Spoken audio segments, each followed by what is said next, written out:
Hey everyone, this is breaking news. The issues covered in this video are of national importance. Children's lives are being threatened by Antifa terrorists. After watching this video, if you support my position, please like, subscribe, and share this video far and wide. Everyone needs to know that Antifa terrorists are now targeting American children for harassment. Every U.S. government agency needs to declare them a terrorist group ASAP, and then hunt every one of them down like the terrorists they are.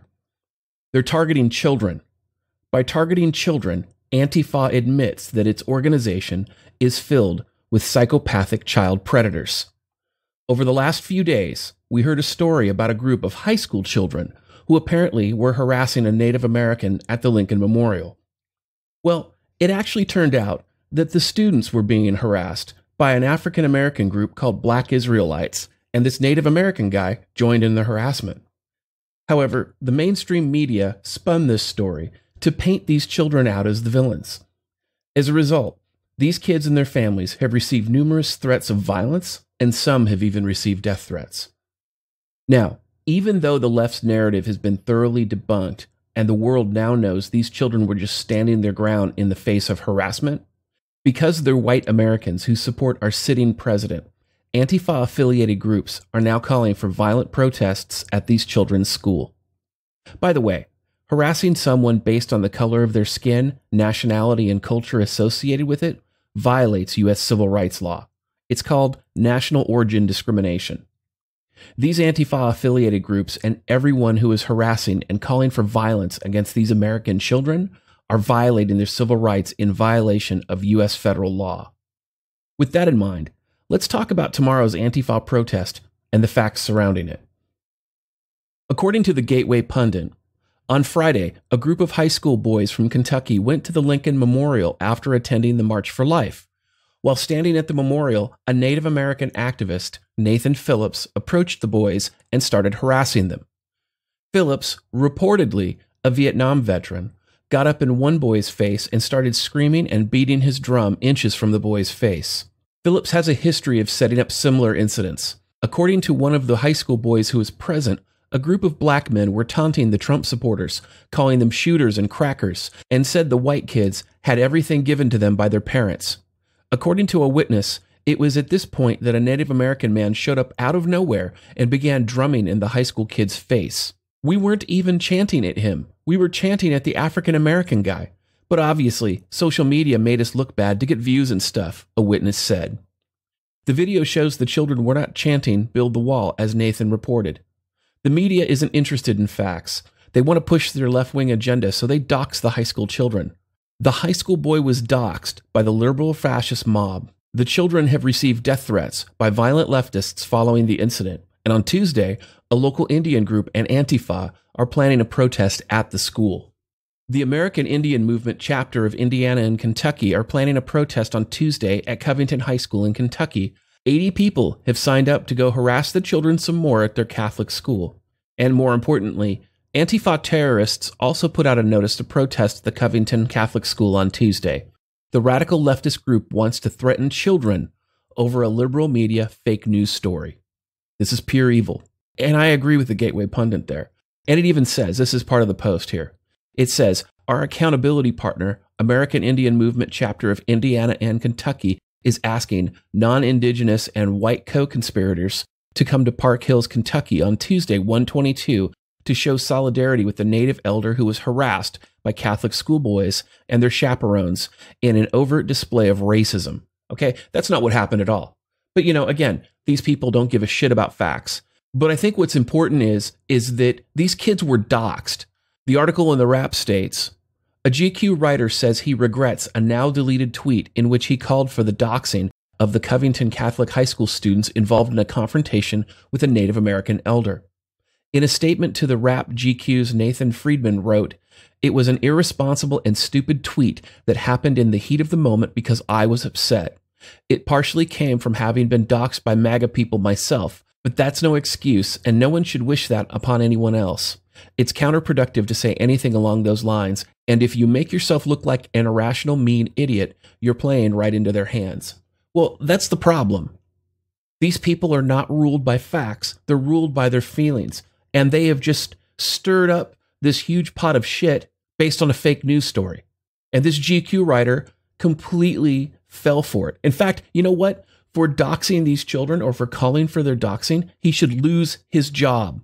That is harassment. He should lose his job. Jesus, he's calling for children to be targeted. Think about that.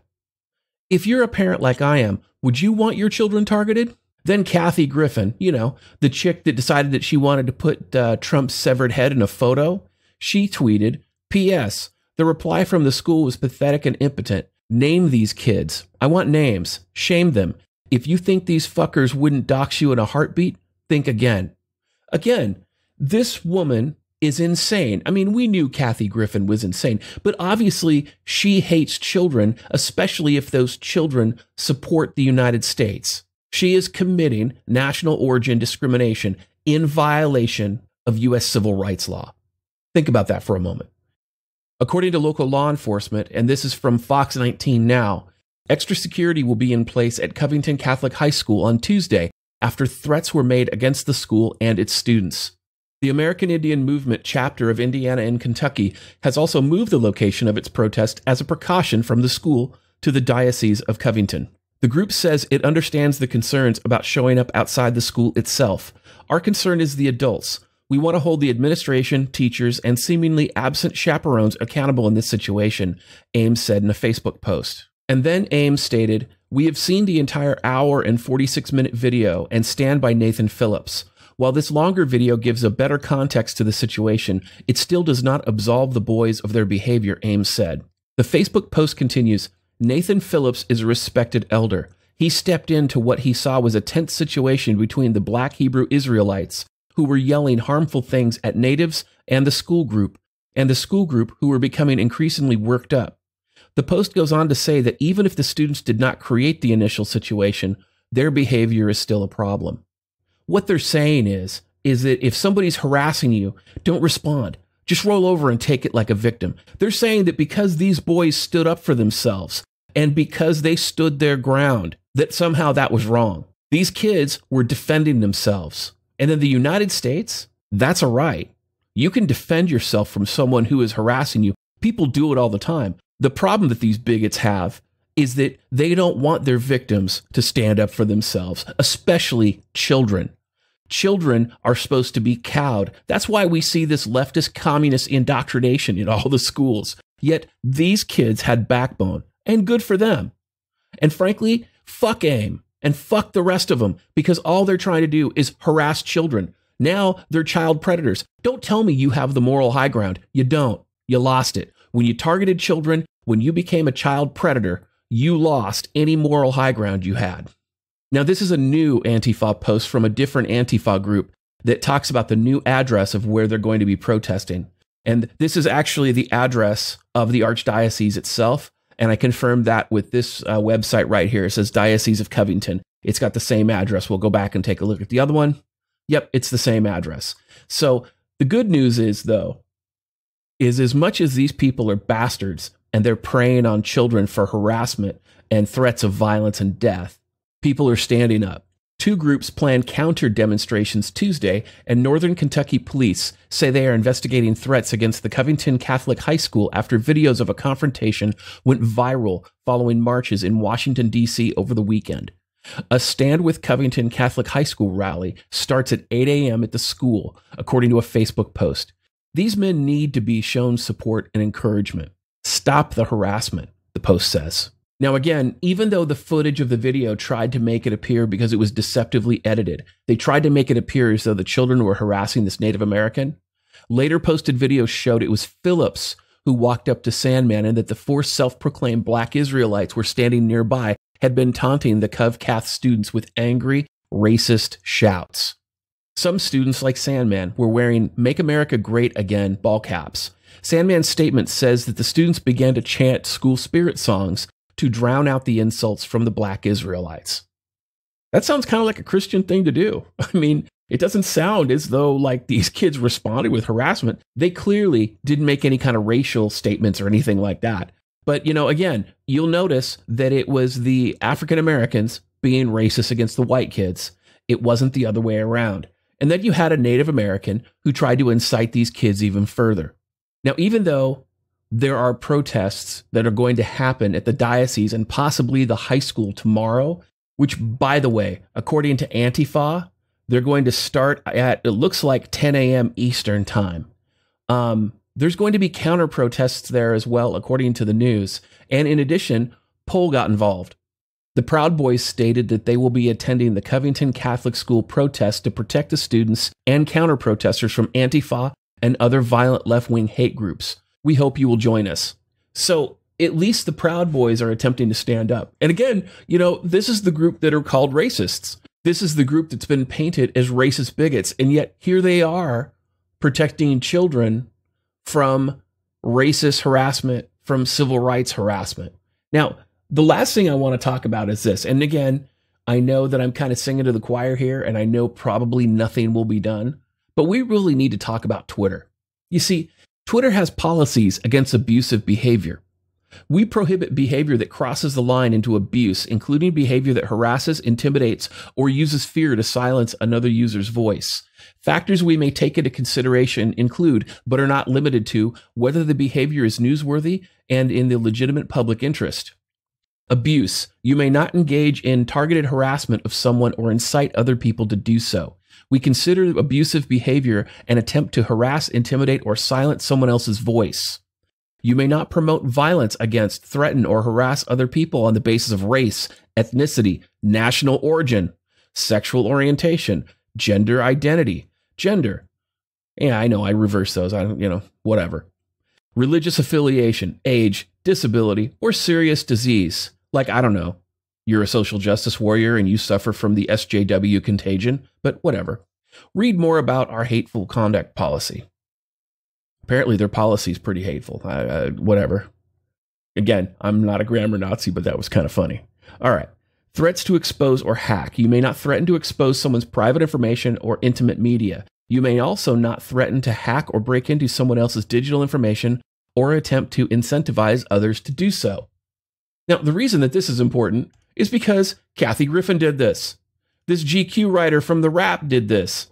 I mean, other people all across the Twitter sphere did this. Frankly, I think that people should be considering boycotting Twitter, because if Twitter doesn't take action against these child predators, what they're saying is that victimizing children is acceptable. This is wrong, and people need to speak out against it. If you have a Twitter account, ask Twitter, say, look, why are you not banning and holding people accountable for being child predators? Because that's really what they are. These are children. These people are preying on these children. They are child predators. This is wrong. There is no moral high ground here to have. Anyone who supports the harassment, the doxing, the violence, or any of the death threats against these children is a child predator. And frankly, these people should be put down. But that's my personal opinion. So I'm not going to violate the law or anything like that. But Jesus Christ, we need to protect our kids. As you can very clearly see, Antifa is so desperate for violence that they're not even above targeting children, both for direct harassment and then after these children stand up for themselves, a long-term campaign of harassment to destroy them. Like I said at the beginning of this video, those who targeted these kids for direct harassment, those who made death threats, those who called for these kids to be doxxed, and those who called for violence against them, they did so because these children are white American children who support our elected president, Donald Trump, and because they were wearing hats that said, "Make America Great Again." Those who are harassing these children not only oppose Americans who value American heritage, they oppose our Constitution and our form of government. Those involved in this campaign of harassment are in violation of U.S. civil rights law because they're harassing these children based on national origin. Now, the good news is people are standing up to protect these American children targeted by un-American communist terrorists and their supporters. Obviously, there are many disturbing things about this situation, but the most disturbing of all is that on Martin Luther King Day 2019, we are still talking about civil rights violations.